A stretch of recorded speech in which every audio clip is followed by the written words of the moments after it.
library is defined as a building or room containing collections of books, periodicals, sometimes films or recorded music for people to read, borrow, or refer to.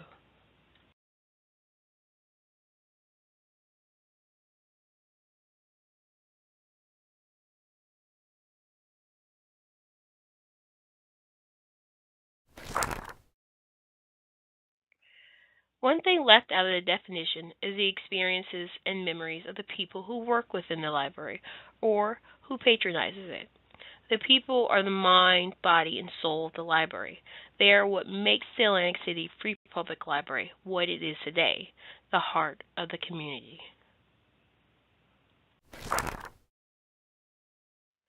In April of 2018, the Atlantic City Free Public Library celebrated its 115-year anniversary. An exhibit was created within the library to display its illustrious history with an assortment of photographs and artifacts.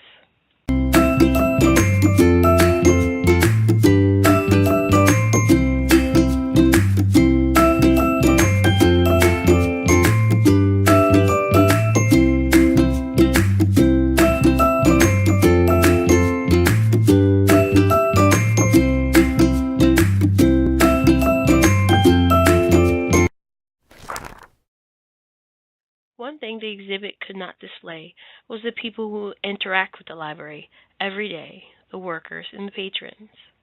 We are going to hear from Robert Rinkevich, the director of the library, Neil Patel, a former patron and now senior library assistant for youth services, and Jose Carrera, a patron of the library.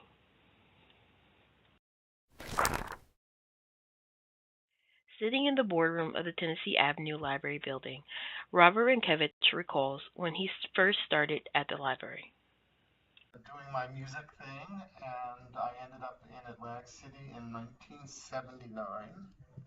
And again, I was looking for employment, and I was working as a musician, but it was only part-time hours. So I walked into the Atlantic City Library on Martin Luther King Boulevard, and that's when I met Maureen Shear Frank, who was the director here for a long time. And the director at the time, Laurie Nomer, hired me to work at the circulation desk part time. Um, can you describe the old Carnegie Library building? Sure. Um, it's a beautiful building. It's really beautiful now that they rehabbed it, but even then it was really a beautiful building. It had some wear and tear. Um, I remember working uh, in the mezzanine area, which had a glass floor, which was very interesting. Neil and Jose are from a different generation, as well as countries, than Robert, but they still can recall why they started coming to the library. Actually, 2 weeks after I got to America, the reason why I came to library was actually it was summer when I got here, and my parents wanted me to study and learn English. So in order to do that, because the school was closed, the only other resource I had was to come to the library, check out the books, um, get the DVDs, cartoon movies, and that's how I learned my English.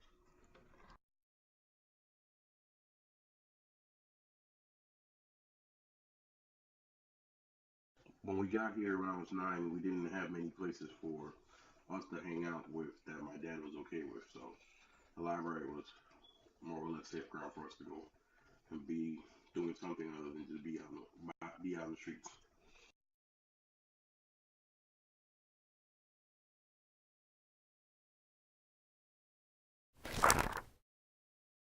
With the changing of the library into the computer age, Neil grew with the library's changes. Yes, How so? um, I could do my homework over here. I didn't have a computer at home because I had single parents, so we couldn't afford computers. So I would come to the library, and I was able to do my homework. I was able to learn a lot of the stuff, and I'm actually focusing on my career to become an IT person someday. So it was really fascinating because in India, in the library, we didn't have computers. It was just maybe a few books. Mhm. But here it was really nice because not only we had more resources, but everything was free. As each of the interviewees grew with the library, each of them experienced a point in their life where the library became a vital part of their lives. There's been some sad ones. There's been some really happy ones. I think one of the most dramatic things that happened that I experienced here was one of our library directors got very ill and had to uh, step back, and I was temporarily kind of running the place. And then Maureen Frank had left. She had left and become the director of the Atlantic County Library. And this staff member who was the director was just got very ill, and it was very difficult. But it was a real experience in my life because I had never been around something like that, and that's a distinct memory, although not maybe a good one because he ended up passing away. Um, That was Paul. that was Paul, yeah. I started volunteering back in 2006, Okay. and then when they had opening for library assistant, um, I filled out the form for library assistant in 2007, and I got hired full time in 2008. Okay. What kind of training did you have? Um, I had training in mostly all departments Okay. because I was student assistant. So when they would, a lot of people were on vacation or when they needed backup, they would just train me to be on that in that department for a certain amount of time to help out in the back. I wasn't allowed to talk to patrons or anything because I wasn't 18 yet. Okay. Yeah. Was it like the training? Was it useful when you started your job here? Yes, very. Um, it was. I had ideas how the things were, but I don't know if it's that in depth. Um, so you mentioned that you started working here full time 2008. 2008. What were your expectations in general in working in the library? Um, I don't know. Actually, Robbie filled out the form for me to to become a library assistant. Mhm. I didn't know I had a job until I got a call from one of the supervisors Okay. that day, and they said I was late for job, and I said I don't have a job, and they said, yeah, you got hired.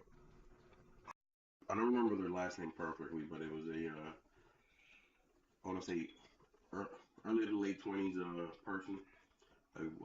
He taught me, well, didn't taught me. He showed me programming on the PC.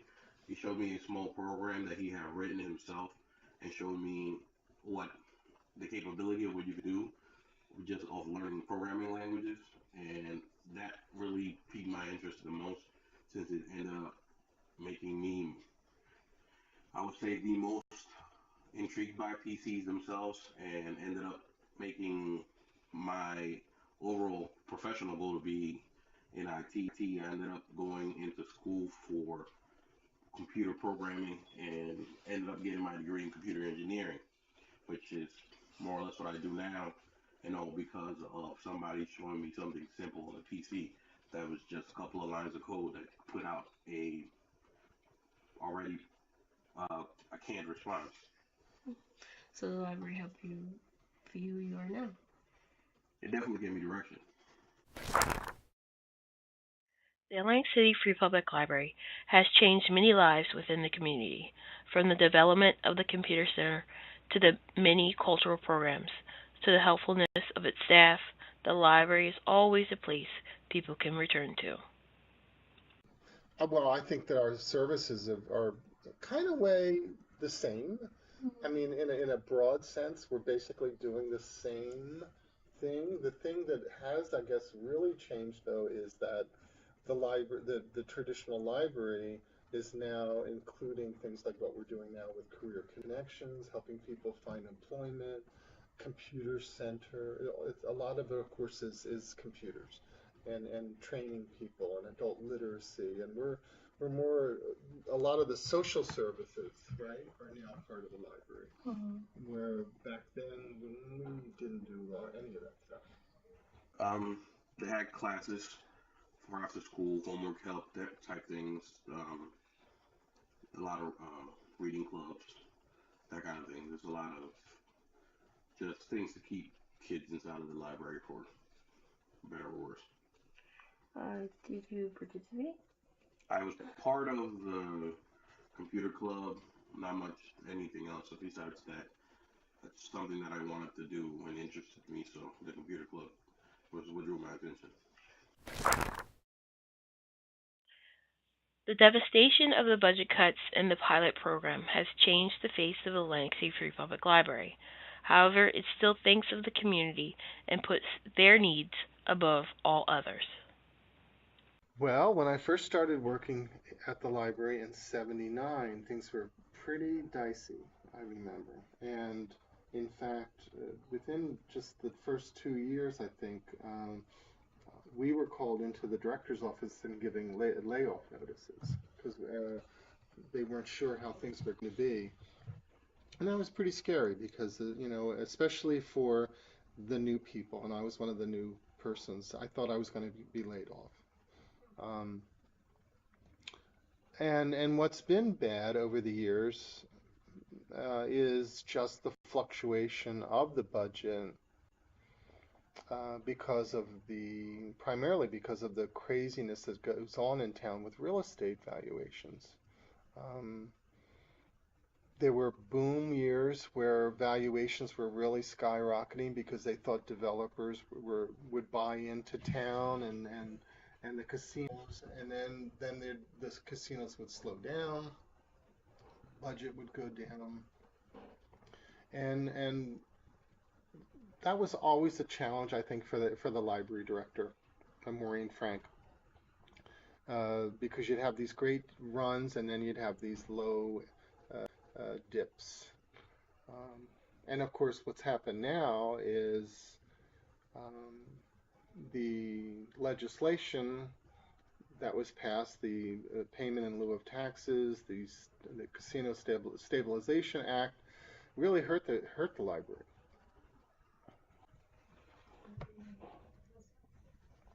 So what's happened is that the Casino Stabilization Act takes the casinos out of the equalized valuation of the city's tax. And by state law, that's how you determine what your minimum allotment is as a library, as a public library. You get a third of a mil of the equalized valuation. So by taking the casinos out of that total, the city dropped from a valuation of $6 billion to $3 billion. So the library now has basically the allotment, the budget has dropped more than 50% in 3 years. And that's why there were layoffs and there was incentives for people to retire, and why the younger librarians that were working here were told you might want to start looking for another job because you might probably get laid off. So they left.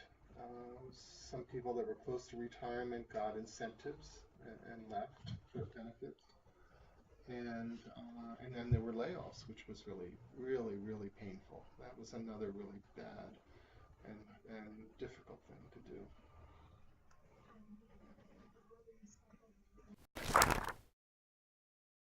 Atlantic City Free Public Library started as an idea in 1899, and with the growth of the city, developed into what it is today. Through the programs the library creates for the community, to the people who make it happen, from the departments like the archives that houses Atlantic City history, to the various branches of the library, like the Richmond branch, which has been servicing the city since 1923. It is the staff, the patrons, the experiences and memories which makes the library the heart of the community.